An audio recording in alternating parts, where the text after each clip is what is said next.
One of the things that I say to people straight off is, what is as good as sex? Nothing. The answer is nothing. Well, maybe chocolate sometimes, but that's really, really good chocolate. Research shows that being altruistic sets off all the same brain responses as having sex, because sometimes you work in a place and you don't get to know everybody, or somebody you just feel like you can't connect with. Sitting down having chocolate and coffee is a great way to break down that barrier, and it does open up that opportunity to connect people of different cultures, different backgrounds, different ways of thinking.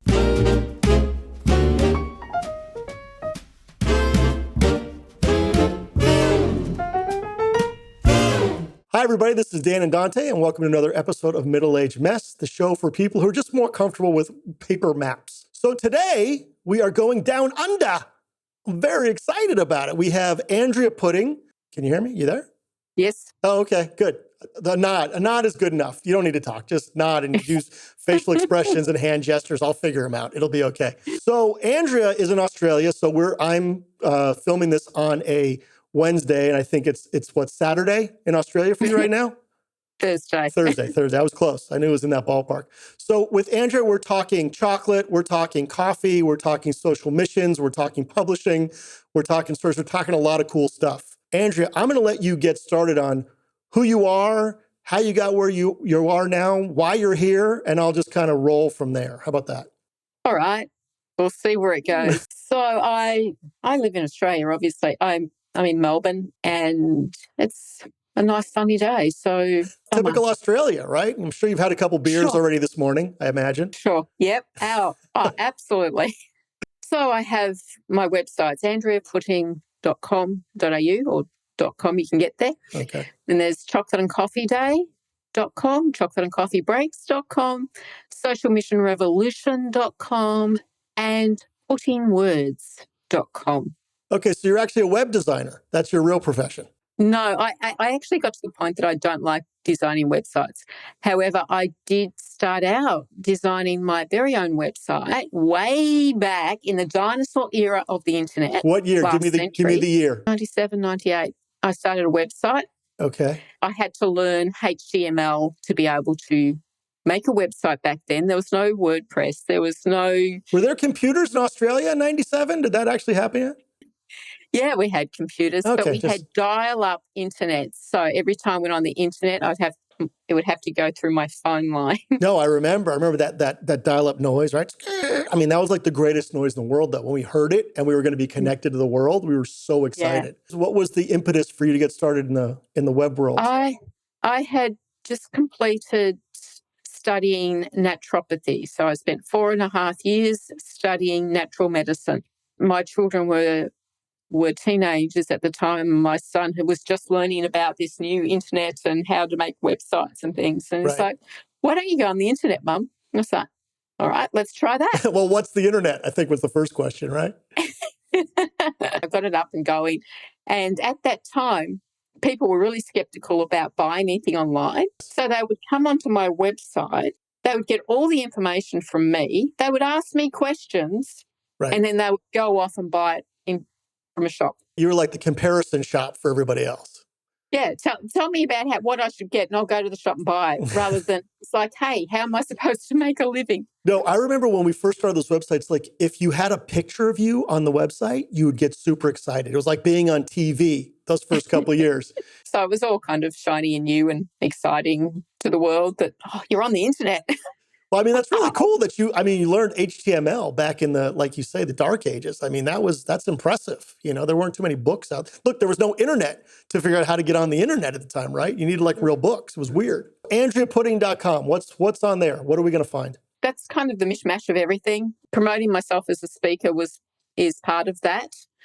And to help to get my full message out of what I speak about, which kind of becomes the social mission aspect. It's mostly about the message that I have in my books about compassionate prosperity and compassionate purpose, and sharing that message with the world and how making a difference makes a difference I like in it. your All right. life Well, and we'll start business. digging into that. So, okay, so let's talk about some of the other ones. So chocolate and coffee. Chocolate and coffee. Chocolate and Coffee Day for Religious Harmony is a movement, I suppose you call it, that I started about 8 years ago. And I did that from a response to something that I had seen, I witnessed. It was in 2014, there was a situation in Sydney. So it was, about 1,000 miles away from me, Right. but it was unfolding on the internet in front of me. What happened was a gunman wearing his Muslim garb with Yes. he was saying that he was with ISIS and he was claiming to do this in the name of Allah. He took a chocolate and coffee cafe hostage, everyone in there, the patrons, the staff hostage for over 24 hours. In the aftermath of that, there was 2 of the innocent victims were left dead, and as well as the gunman. Now, there was fear there would be retaliation against the Muslim community. Of course, they had nothing to do with this. This guy was a known nutter. Right. Right. But there was this fear that something would happen, and the Muslim community were afraid to leave their homes. But what did happen was 150,000 people went on social media with the hashtag I will ride with you, offering to ride the train, the bus, the ferry with Muslims to ensure that they were safe. Oh, wow. That's amazing. Yeah. So even now when I talk about it, I just got goosebumps all over just talking about it. So it was just really touching that people were standing up and saying, we're not living in hate and terror in this country.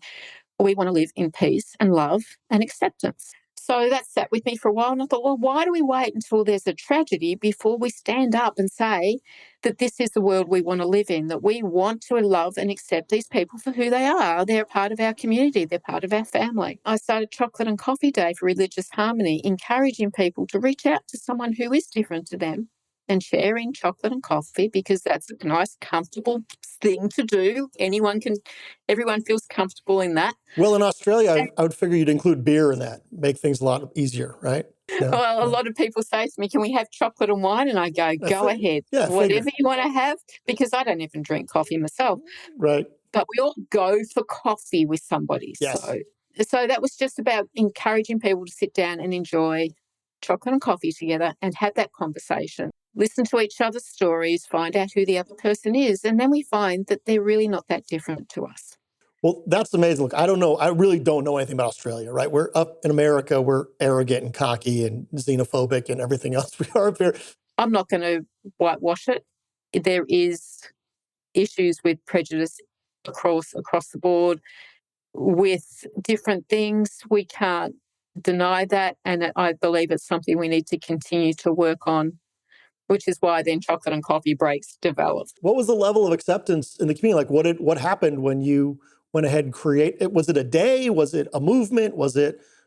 I created it as a day, and so then a lot of people got on board with that, at least initially, and because it was so fresh in their minds, and they really kind of go, well, yeah, we can do this. And everyone loves whenever I say share chocolate and coffee with somebody, they go, yes, I'm in. It's about you going and sitting with one person or 2 people Yeah. and having a conversation. It's not about me having a big event. So it's designed in such a way that anyone can do it. Anyone can go and share in a chocolate and coffee. It doesn't matter what your financial situation is. You can have a coffee, whether it's an expensive coffee or a cheap coffee. You can sit down and have a conversation with somebody and buy a 50-cent chocolate if that's all your budget can.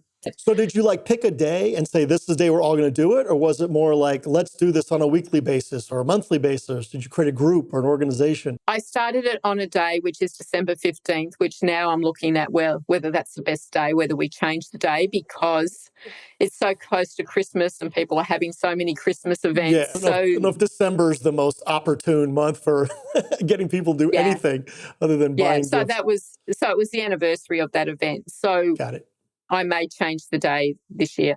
However, that's why I started with the concept of chocolate and coffee breaks, because it's saying, well, we don't have to wait until December to sharing chocolate and coffee. So it's encouraging that openness of people. It has such a vast possibilities, and it does open up that opportunity to go from more than religious problems, but to connect people of different cultures, different backgrounds, different ways of thinking to come together and just sit and have a conversation.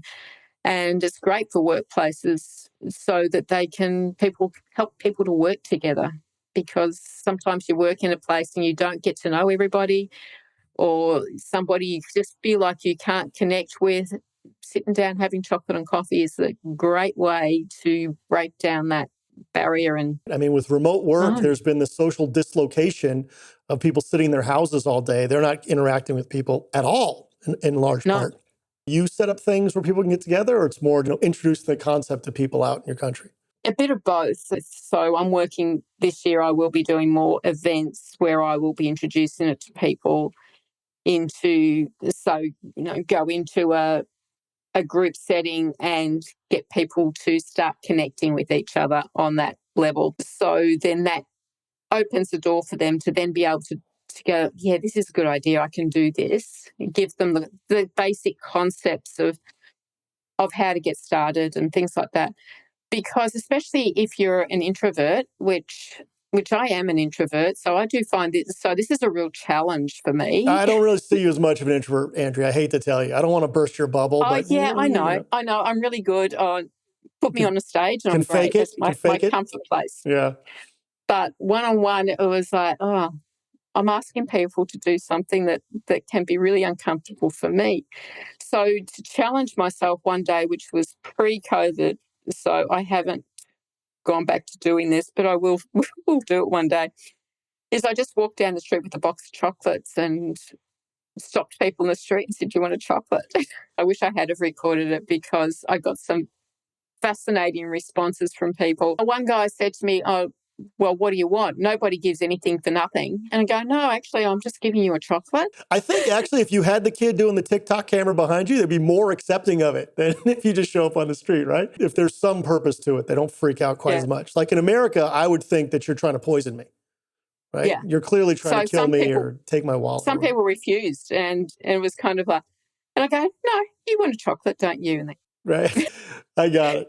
I had a couple of workmen say to me, oh, you're just like the meter maids from the Gold Coast, which I don't think they do anymore, but they're on the Gold Coast in Australia, which is on the beach. Right. So they had meter maids who walk around in gold bikinis and put in money in people's tuck-in meters. Yeah, I knew there was a reason I wanted to go to Australia. I could never put my finger on it, but clearly I think you had two of them. Chocolate and Coffee Day. Okay, so we've done them both which now. is about the religious harmony. Got it. And then there's chocolate and coffee breaks. And on there, people can download a resource packet, which I said, that's all my social mission. So that's all available. People can download the information. I ask for nothing in return except that they download it and use it. Sounds good. I like it. All right. They can let me know that they've used it, would be awesome. Okay, so we've got 3 of the 5 websites down. What's the 4th? Social Mission Revolution is the podcast I started. When I started Chocolate and Coffee Day, leading up to that, I was fascinated by the lack of engagement in the workplace. I had been an at-home mum with my husband working 80 hours a week and having no time for family or anything else except for work, and seeing the depression and the stress and strain that placed on him and our family. Then I had been a business owner, like I said, with my business on the internet. I got to that point where I had lost my passion. I got lost underneath all the paperwork and the day-to-day grind of the business. But I was seeing I looked around and people weren't happy, and I would catch the train to work and everyone was dressed in black as if they were going off to mourning. Right. A massive Australian funeral. Yeah. So, I just thought, well, no one's happy in the workplace. What is this? What's going on? When I left my job before I lost my mind, I went off and searched for what was this? What is it that people need to be able to bring their soul to work, and to be able to be in a place where they connected with who they are and still go to work and come home feeling good about themselves.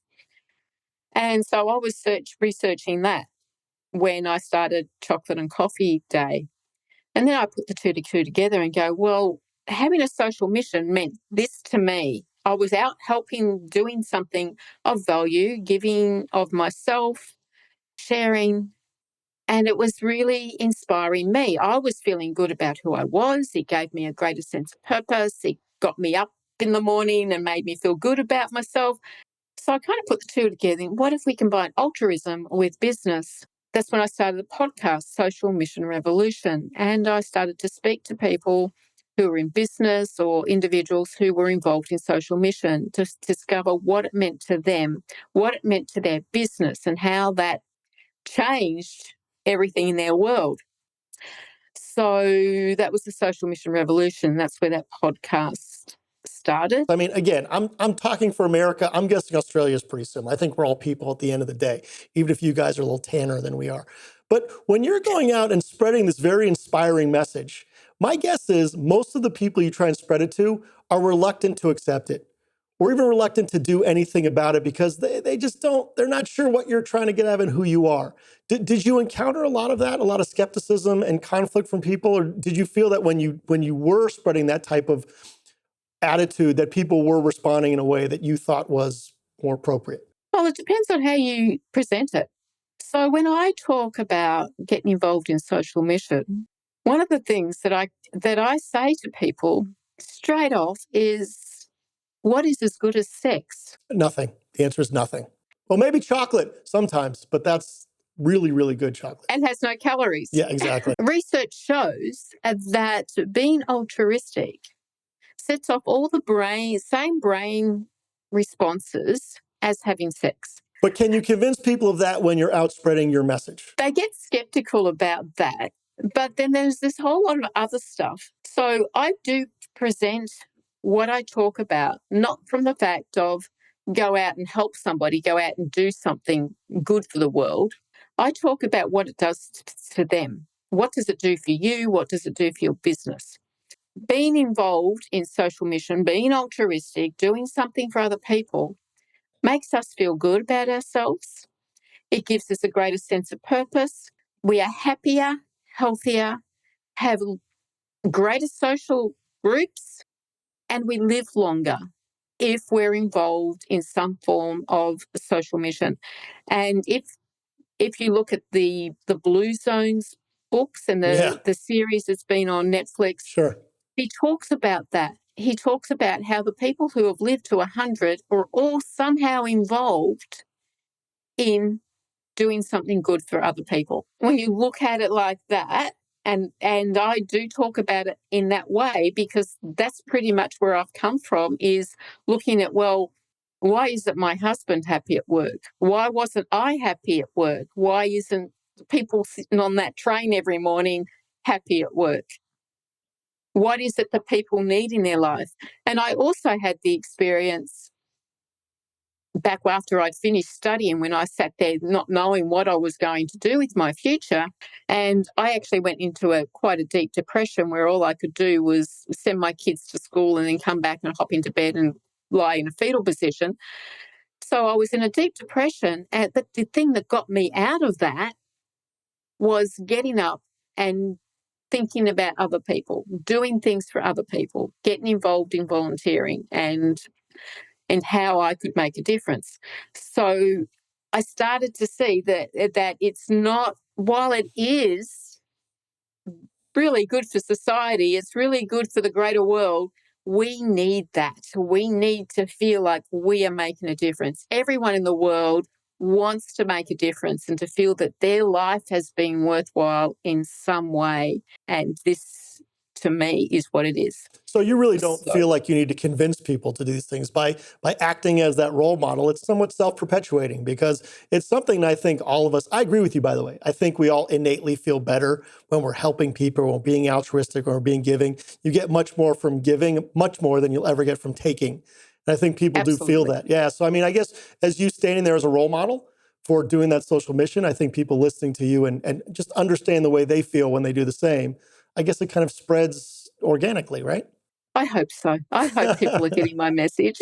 But I like to think that if you touch one person's life, you change the world. Because if I look at it this way, that if you if you change one person's life, if you connect with one person and it makes a difference in their life, then that's going to make a difference to the way they respond to other people. They might make a difference in their family life, to their children, and then it'll change the way their children act or their friends act or whoever they're involved in acts, and it kind of ripples out. Yeah, it's and like we don't they know call it where the that's butterfly going to go. effect, right? When a butterfly flaps its wings Absolutely. in, Dubuque, Iowa, somebody sneezes in China or something. I don't know exactly how it works, but So I speak to people who have started a social mission, who have been involved in it, or their business is involved in a social mission.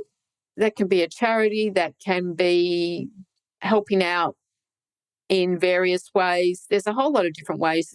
I use the word social mission, but a lot of people would use things like giving back or paying it forward, which aren't phrases that I use, but being of service in some way to the community. let's talk about your books, because I see they're all sitting there on the shelf back there. So I figured at some point I had to talk about it. So, Compassionate Prosperity When Success is Not Enough. That book is written in a business direction, but talks about how being involved in social mission affects your business, how it improves your profit, your innovation, empathy. It's the other way, isn't it? Productivity first, innovation, profit. How it makes everyone feel good, from the CEO to the owner, CEO, managers, and employees feel better about who they are and more enthused about going into work and getting involved in what's happening. Give me a story from that. Probably the best one is one that I lead with, and that was the story of a man who was working in real estate. He was extremely successful. He could do whatever he wanted, whenever he wanted. He had a lot of money and just had a lot of success. But his life had lost meaning. It was like, well, this is it. I've done everything. What is there? I've lost my sense of direction. Where else am I to go? What else am I to do? And people were starting to notice that he was really kind of depressed, and he wasn't his normal jovial self and a fun person. And his business partner or somebody or a friend pulled him aside and said, look, what's going on here? Because he was actually at the point where he was ready to commit suicide. Oh, which you kind of think, well, he's got everything, he can do whatever he wants. yeah, I mean, it's a pretty aggressive move for a rich guy, but I guess, takes all kinds. Yeah, but he had nothing left to do.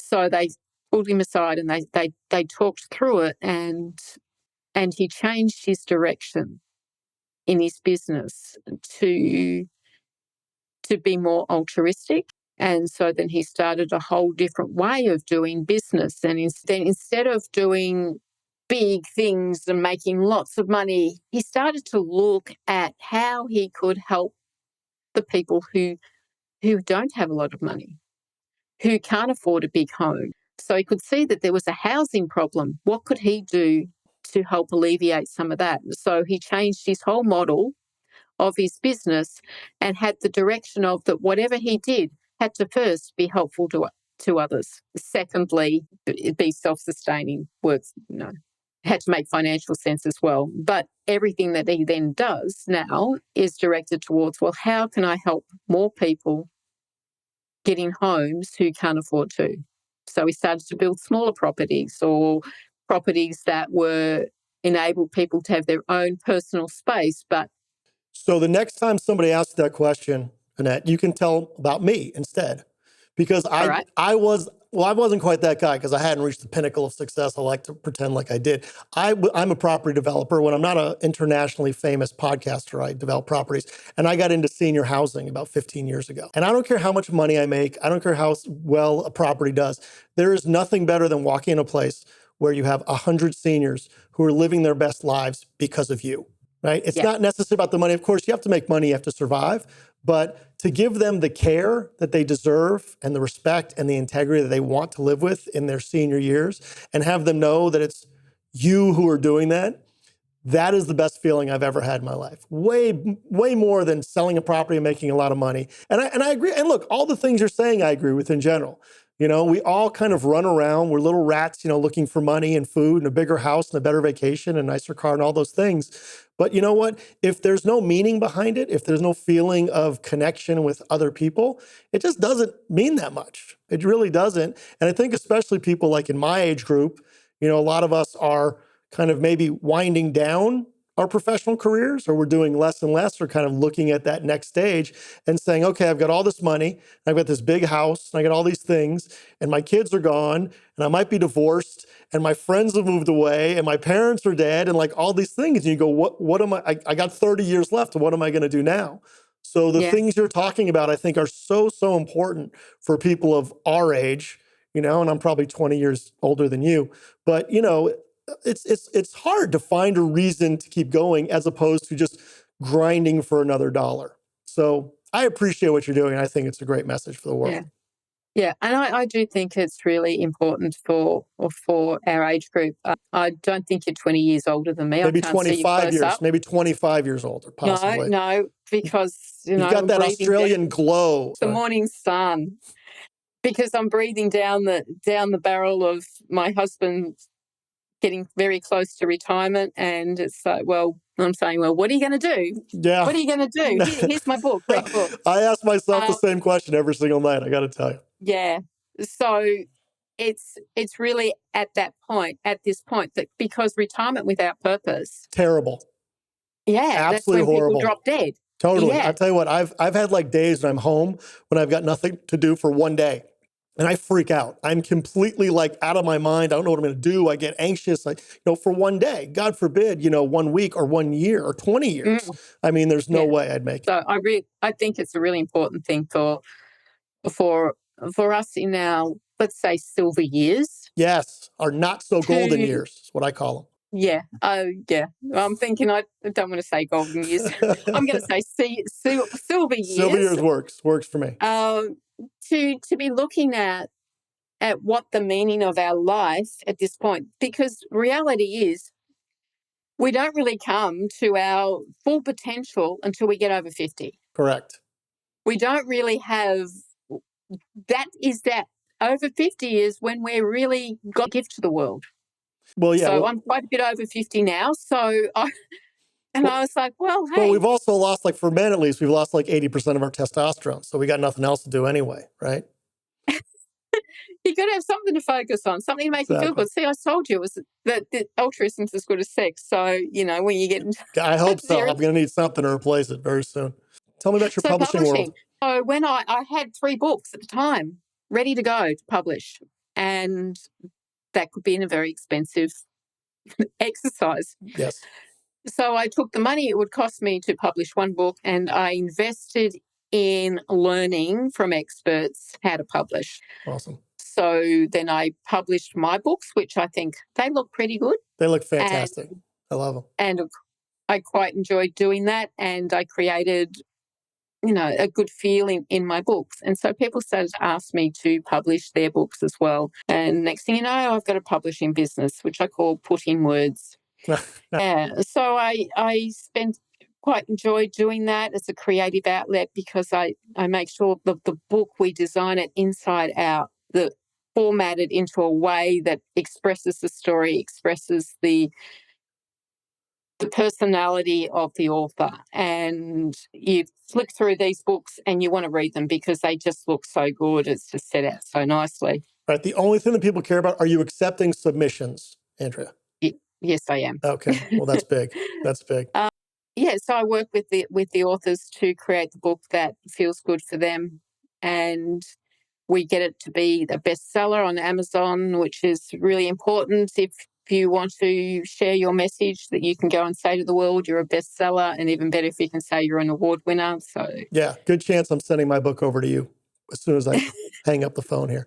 Okay, where can people reach you? Which of your 15 different websites should they look at to get in touch with you? So they can just go to andreaputting.com.au, or find me on Facebook or LinkedIn. I'm really easy to find because I am the only Andrea Putting. So put that into Google and you will find me. I like it. Well, look, I love what you're doing because I think it's very important, especially for the middle-aged mess people who are out there, finding purpose, finding a mission, finding something beyond what we have been doing for the last 30, 40, 50 years is really important. I mean, that's really the key to living, in your silver or golden years. Being happy is understanding that there's something beyond just the grind. There's something beyond just making money and raising your kids. I mean, being able to give back and being altruistic and making the connections in the world. I mean, that's kind of what makes the world go round, right? And I think that is the essence of happiness, and the fact that you're spreading that message to the world, I think is really important. So thank you for doing that.